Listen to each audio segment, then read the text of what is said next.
Pandian store சீரியல்ல அடுத்து வர எபிசோட்ல நம்ம மாறி இருந்துட்டு இனிமே குமார் இந்த வீட்டுக்கு எத்தனை வருஷம் கழிச்சு வரப்போறானோன்னு தெரியல அப்படின்னு சொல்லிட்டு ரொம்பவே ஃபீல் பண்ணி அழுந்துட்டு இருக்காங்க.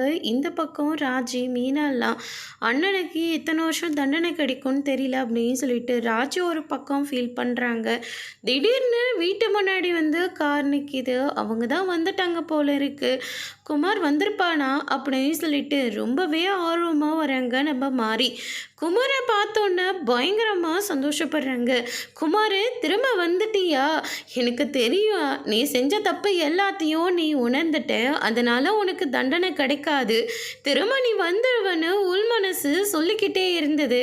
அதே மாதிரி நீ வந்துட்டியா அப்படின்ற மாதிரி சொல்கிறாங்க. அதுக்கு அடுத்ததாக பாண்டியன், அரசி, கோமதி இவங்க எல்லாருமே வீட்டுக்கு வராங்க. அங்கே மாறி அப்பத்தான் எல்லாம் ரொம்பவே சந்தோஷம் இருக்கிறத பார்த்து கோமதியும் சந்தோஷப்படுறாங்க. அதுக்கு அடுத்ததாக வந்து பார்த்திங்கன்னா கோர்ட்டில் என்னாச்சு அப்படின்னு சொல்லிட்டு வீட்டில் இருக்கிறவங்க கேட்கவும் அரசியை கேஸை வந்து வாபஸ் வாங்கிக்கிட்டா அப்படின்ற மாதிரி நம்ம சக்திவேல் வந்து சொல்கிறாங்க. அதுக்கு அடுத்ததாக குமார் இருந்துட்டு, அப்பா எனக்கு கல்யாணம் பண்ணி வச்சு பார்க்கணுன்னு நீங்கள் ஆசைப்படுறீங்கல்ல, அதனால் யாரையோ பார்த்து எனக்கு கல்யாணம் பண்ணி வைக்கிறதுக்கு பதிலாக நம்ம அரசியை எனக்கு கல்யாணம் பண்ணி தர சொல்லுங்க அப்படின்ற மாதிரி சொல்லிடுறாங்க. இதை கேட்டோன்னே மொத்த குடும்பமும் ஷாக் ஆகுறாங்க.